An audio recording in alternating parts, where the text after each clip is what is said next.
back to stage two as we segue seamlessly into a panel discussion now on AI in procurement and supply chains. Should be simple enough, a couple of minutes, all questions solved. I think not. So welcome to our panel. Thank you very much for joining us. Natasha Gurevich, founder and CEO of Candor Procurement, formerly with Nike or Nike, whichever part of the world you come from. And Eric Oblander from PwC, Prina Darwin, Chief Product Officer at Bero, and a welcome back to Olivier Brugier from Synertrade, who are sponsoring this panel discussion. So where on earth do we start? Can you give me some good examples of where, either within your companies or where you've assisted other companies to embed AI technology, bearing in mind the warning that we had, Olivia, earlier, which is the answer isn't technology. The question isn't technology. The question is, what do you need it to do? But have we got some great examples of how it's been embedded? Who wants to pick up first? Maybe I'll start first, and maybe can I be honest with you and fully transparent? I have not seen a real or a single case of a real AI application during the past couple of years across so many different procurement organizations. I really feel like, and we've seen that, in every presentation we see the Gartner hype cycle. I feel AI is, on the one hand, completely overhyped at the moment, especially in procurement and operations. But on the other hand, it's also completely procurement buyers are completely underestimating its mid and long-term potential. So I think every procurement vendor, every technology provider, and I like that within your presentation that it was not so, okay, AI is going to solve everything. Everybody has like AI in big bold letters in front of their homepage and all the marketing materials, and goes to the procurement organizations and says, hey, we are going to solve all your problems now. I think that's not the case, right? But I also think that buyers and CPOs looking at AI completely are, because they are probably not so happy with what their current technology providers are delivering, are not really valuing it at the right level, what AI actually will do in the next couple of years. And I'm very happy to dive into that during today's panel. Thank you. Natasha. I think the reason it's hype, because since the beginning of 2023, the venture capital invested nearly $98 billion in AI, right? When you plugged so much money into something, yeah, that will be on the top of the page. And I really appreciate honesty with which Olivier delivered his presentation on Synertrade, that it's in infancy. And it's still very uncertain where and how it's going to play. And again, following the theme that Olivia starts, that we first need to ask ourselves a question: what does it solve? What is it solving? What is it for? Right? And I can give you an example that when I joined one of the companies in my past, and I asked the team for the dashboard how the team is performing against the savings metric. And I said, I would like to see how you're tracking against the goal. And they said, we're tracking fantastically, great. We don't have a goal. I'm like, that's charming. All right, still would like to see some numbers. What's the spend and what we're doing? And they said, we currently don't have a piece of technology in place to track that. That was not like in the past century. That was in this century. And I had a conversation with the head of technology, and they said, we'll implement AI solution. It will take a year or so. I came to my data analytics team that consisted of 2 people straight from college, right? They've probably been in business for like, I don't know, less than a year. And I was scratching my head. I'm like, I don't understand how I can run billion-dollar business without multi-billion-dollar business without really having visibility to any numbers. And they said, yeah, we understand. 2 days later, I was looking at the first draft of the dashboard. So just 2 people, you unleash their creativity. You don't even set any parameters to them. You just clearly identify what is missing and what requires a solution. And the young minds, creative minds, they just used Tableau as a platform, and they collected all the data points, brought them in together. Is it like a fully blown and super sophisticated AI solution? No, it's not. But it worked. And I, as a CPO of a global company, had visibility to all the numbers I needed. That's partly depressing to know that it's the young kids who are doing the brilliant work. No, but that actually is beautiful, because this is a wonderful culmination and kind of like congruency of us coming with experience and knowing what we need to run effective organization, and them knowing how to deliver it, while the $95 billion are getting to work into bringing us to the next stage, which I'm very excited about and looking forward to. It's just we're not there yet.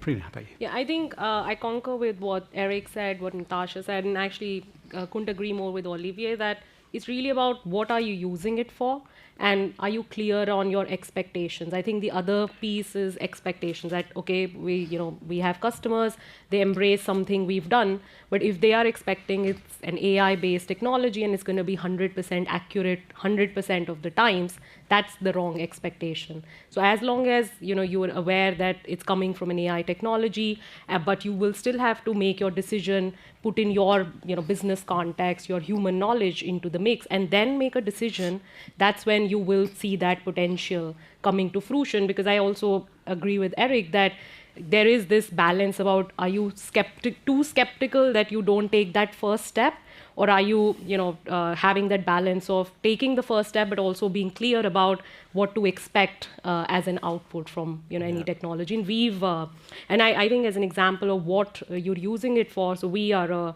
procurement market intelligence firm, and we've used and I know not all AI is Gen AI, but what we did, so we have a platform with all sorts of market intelligence on categories, suppliers, and supply chains.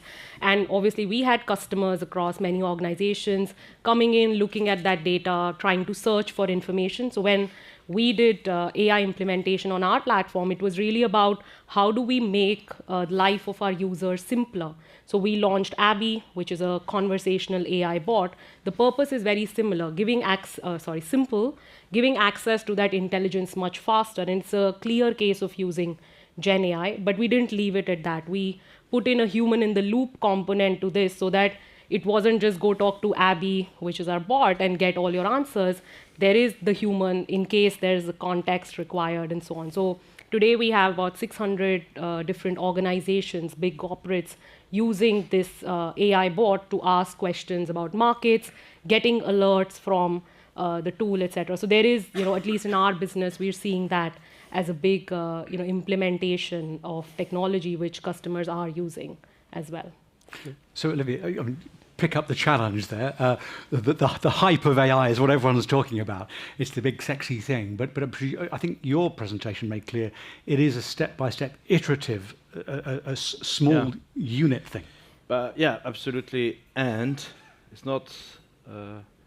There's no doubt for me that AI is going to stand forever. If you think about internet, so it's a long time ago now, but when internet arrived, a lot of people were challenging that the bubble internet. They say, oh yeah, but it's not going to solve everything. It's not going to be the HTML, the unique format of data exchange, etc.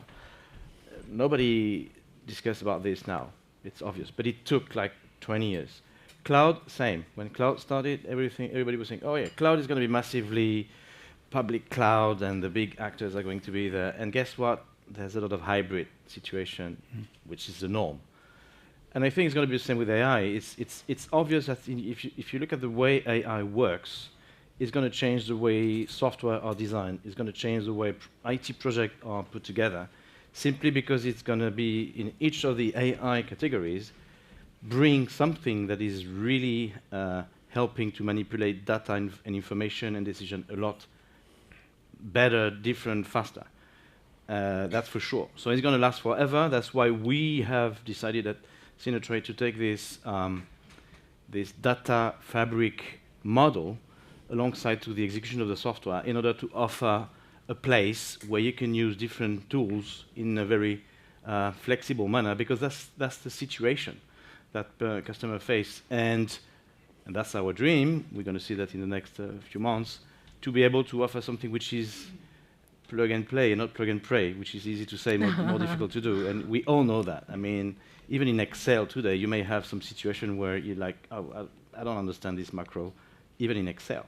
So that means that we are convinced that in order to help people, procurement people and stakeholders around, data management using, for sure, AI, but in the right step-by-step approach is absolutely mandatory and good value to come. Yeah, but now you can actually copy the entire macro, put it into ChatGPT or another LLM and ask, come on, explain it to me and tell me how I need to make it work, right? Because that's improves the process so much. And I actually, if it's okay, I'd like to ask the audience two questions. Who's working a true procurement professional, like a buyer, category manager, CPO?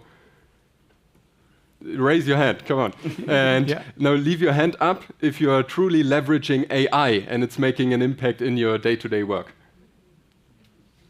Okay, we have one hand open, so one hand in the air. So I think that shows, okay, it's so still you are the way AI to go. fighter. We need to discuss together.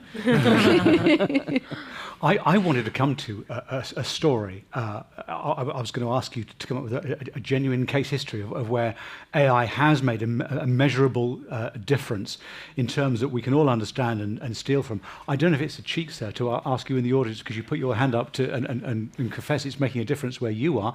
Would you be able to share something very quickly? If you brought a microphone across, would that be okay? Shake your microphone to if you put your hand up, sir. Thank you. Just very briefly, just pick up on what Eric's saying. Yeah, so my name is Keith McCabe. I run a procurement consultancy called AVAM Solutions. The main way that I'm using AI actively at the moment is supporting clients with bidding and tender responses.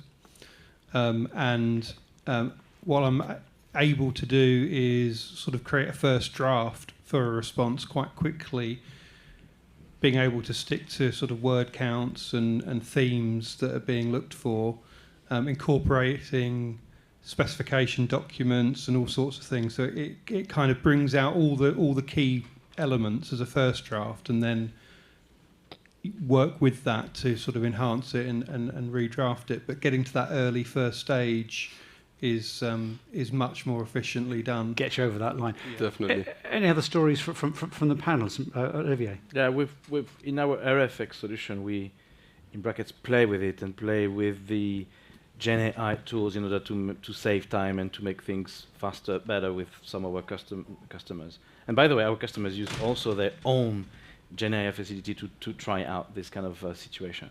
What is not so clear so far, and I will be happy to discuss that further, is once you have automated and saved some time, what is the next step you can go to for the face-to-face evaluation of some offers and tenders? And then what we have seen, quite quickly you come to a certain limitation of how, human intelligence is getting mandatory very quickly after the first step of getting the document prepared. And if you look at the whole process, it's interesting, but I think this is why people get a bit not so excited now, because of these counter-hype effect. That is, okay, it can help you at this phase, but not for the full process. So this is, again, why we are now looking at the best strategy with different AIs in order to solve the full process, for instance, for RFX. Yeah, it's a process augmentation, right? As Prina said as well. You need a context, and after you then put together your RFP documents, so me personally, I focus a lot on strategic sourcing and supply negotiations. I, together with buyers, Jen also just asked ChatGPT, okay, hey, this is the situation here. Can you analyze the market? Can you analyze the category? So give a little bit of context, as you mentioned, and see, okay, what can I get from that? What are potential arguments or levers I can use within that specific category and that specific supplier that I can actually apply? What are potential arguments that I can leverage? What are potential counter arguments that the supplier most likely will come up with that I will need to prepare for? So there are so many steps you can actually integrate as well. Yeah. One area which we've integrated this again is in the area of price forecasts. So we provide a lot of forecasts around commodity prices and how they're expected to change. Now, historically, we've done that using more statistical methods, but our teams have now been using more linear regression, AI models, and other predictive modeling techniques, not Gen AI, but other more traditional AI methods to say how do we include other variables and a wider set of variables. So instead of only looking at historical price data and closely related feedstock and commodity, can we model in using AI impact of climate data, weather data, other data sets that combine to give you more robust insights and maybe wider time horizons as well. So that's another area that we are doing. Again, I wouldn't say that it's 100% AI driven. We still have those balances and checks in place, and also the knowledge that our commodity specialists have that come into the mix. But I did want to call out that specific area because price and inflation is a massive topic for the community at large. Okay, I'm really happy to come to questions. Pop your hand up if you have any. But may I shift our conversation towards data? We were talking about earlier on stage 2. Without the right data, your tech is hopeless. Is not going to do what you need it to do. To what extent have clients or within your companies had to completely rebuild from the start your data? Well, we've seen that, for instance, in our software, the way the software has been built, if we want to go to the next stage, and we want to go to the next stage, we have decided in the beginning of the year to rebuild the software in order to be data-driven. What does that mean? That means that we need to have an access to data and metadata that our software are using and manipulating in a more easy and secured manner. Because that's another thing on the table, which you want more data, you want to manipulate more data, but the security of those data are important. And again, back to basics. Data is not information. We all know that. It's not because you measure your temperature that you know whether you are sick or not. It's really something we've seen in the maturity move, even with mature customer we have, that, oh yeah, if we take the example of risk, let's manage risk. So usually it's risk with an S. And risk are going together. And how do you do that? Oh, we need data. All right, so let's have data. So you buy expensive set of data, and then you have a lot of data. But what do you do with this data? What decision you make, what perspective you can do, it's very quickly on your table in procurement teams to say, okay, again, what for? It's right that it's quite easy, and we've seen that a lot, for customers to say, okay, and I understand that, let's take as much as possible data, and then we'll see somehow. No, it very often doesn't work. It's more efficient to step by step think about, okay, what is exactly how we develop our software in this industry? Minimum viable product, minimum viable KPIs. Okay, I want to see this, and I want to demonstrate this first layer, and then this first layer, second layer. That's the way we advise our customer to work, and that's also the way we work in multi-step phases, because it's really complex. If you think about the data, if you think about assessing the risk profile with a CSRD new regulation in Europe of any company larger than even 50 million, good luck. It's complex, very quickly. Yeah. Yeah. I think, Olivier, I think you're hearing the same things, where the challenge we are now facing is actually too much data and too much noise. And if you kind of start with that, get all this data, where is all this data, let me bring here, without clear view of what is the story you want to tell, what problem you're looking to solve, then you're getting too bogged down with that data. And I think we've been hearing this word about cognitive overload, which I think all of us are struggling with, not just in our work life, but in general. And I think this is an example I had before, where I was meeting a CPO, and they were like, we got this new technology, and look, I'm getting alerts about what's happening with my suppliers and supply chains, and I love it. And I met them a month later, and they were like, I've deleted that app on my phone because it was way too much. And I didn't know what to really look at, it became too complex because we started with this shiny object and this new, AI technology, but it doesn't work. It creates more issues than it solves, really. Yeah, structuring the data will get easier, though, with the capabilities of advanced AI, right? I remember years ago I had in my email inbox, in my Outlook, I had like dozens of folders for every topic, for every client, for every category, because the search was so bad and was so hard to find like the right sender with the right topic and the right file. And nowadays I don't need to do that anymore because the search is just getting so good.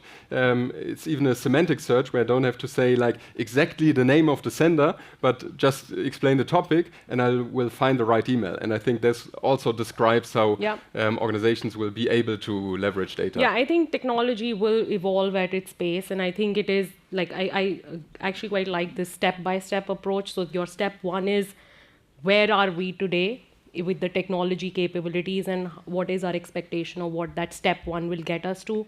And then, as technology evolves, as semantic search gets better, we hear about LLM embeddings and newer models come to light. You can say, okay, now step two, now step three. Now there'll always be your leaders who adopt and are more experimental in nature, and then others who will take that step two once others have taken step two. See what I mean? So I agree with that. I'll probably, I'm the only practitioner here, right? So to me, I always separate, I'm like, can I put it to work today, right? So totally agree with the premise that there is too much data. But for example, if we're doing spend assessment and analysis, I have to have accurate data. I cannot forecast anything. It will be garbage in, garbage out, right? So for that, I have to have accurate data. At the same time, if we're building a supplier relationship management program, and if we're tiering supplier base, and if we're trying to put controls in places to stop the floodgate of kind of like ongoing and endless supplier proliferation, when anyone in a company can add a new provider 300 a day, which just makes everyone dizzy. I don't need more data for that. That is more, you can make very practical steps just with what you have, and that will be extremely beneficial. These changes will not be costly, and they will help you, first of all, connect you deeper with those providers that you're tier one, that you're preferred supplier, that those who are closely connected to you based on the value proposition that your company generates to its consumers and customers. And it'll help you in having a very kind of like high degree risk management with the right providers. And it's kind of like there are some areas where that you don't have to overcomplicate and seek for more data, and you don't have to have high degree of accuracy. So it all depends on which area within the whole spectrum of how a company buys goods and services, what you're looking at. Yeah. I think maybe when we are starting to talk about data, most people think, okay, it's on the one hand the external data, and on the other hand, as you mentioned, okay, the internal data, the spent information. I think one other category is most often missing in that regard. I always like to look at it like a triangle. You have the internal, you have the external, but you also have the knowledge of your buyers, and the knowledge which is within your procurement organization and is not actually codified, because there's so much knowledge, especially looking at the supplier relationships, which is, of course, in the heads of the buyers, and they are working with suppliers for years within specific categories and specific stakeholders. But once they transition out of their roles or categories, and somebody completely new steps in, the entire history that is not within the systems is lost. And I think this is also something to think about and to integrate within your systems. I wanted to pick up on the human element of this because it's at the end of the day, it's people. Exactly. Do procurement teams have the right skills in place to cope with what's coming?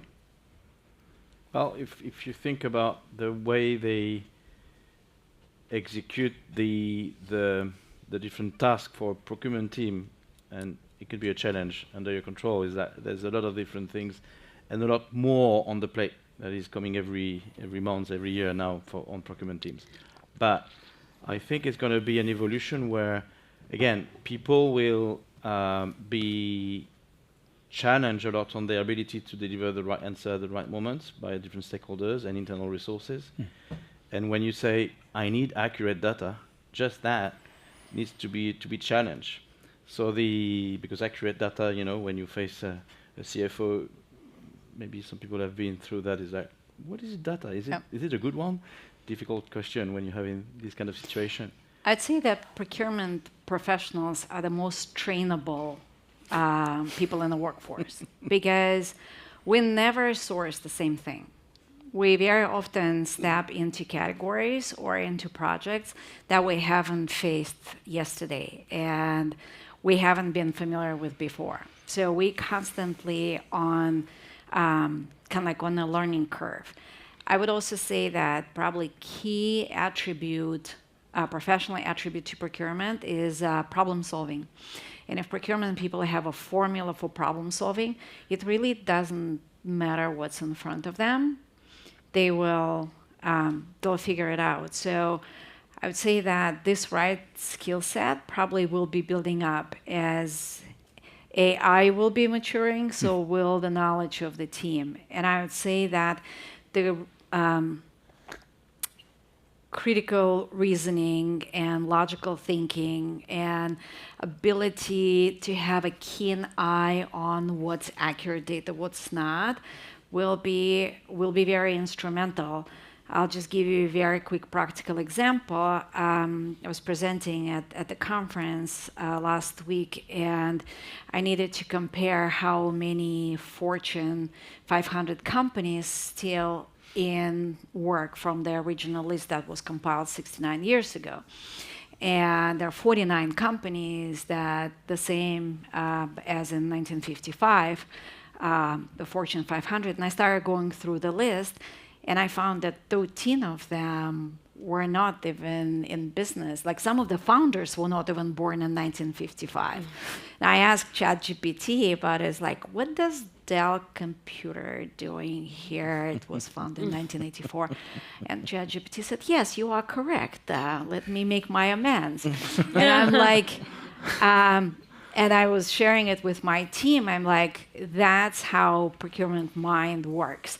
We get all the data, we trust nothing, we verify everything so that we don't sit in the front of the CFO saying like, I don't know where this number come from, right? So it's kind of like, your question is right on because what we're discussing is technologies, artificial intellect, but it does still require human intellect to double check everything.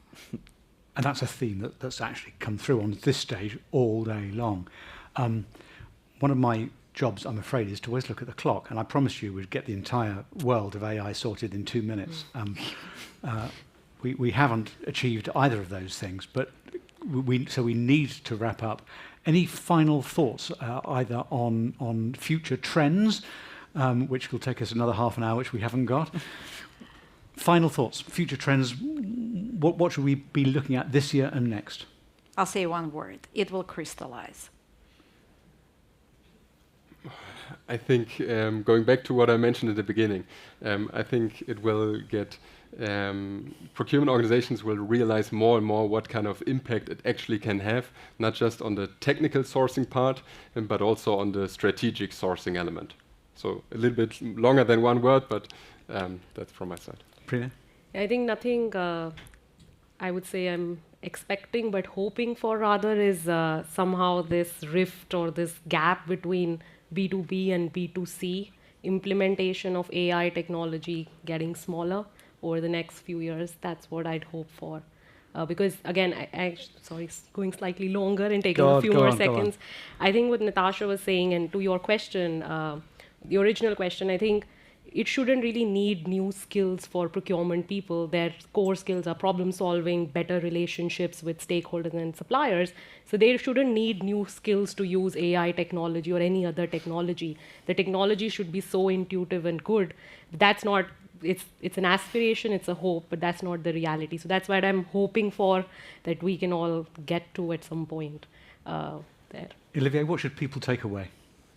I'm gonna copy you. Crystallization. I think it's going to be hopefully in 25 the year after, I would say, after the year started 10 months ago, as I said, even if AI didn't start 10 months ago. It's going to be the year where people will see, okay, it doesn't work there, but it works here, and engage step by step into this transformation that, as I said, is going to last forever.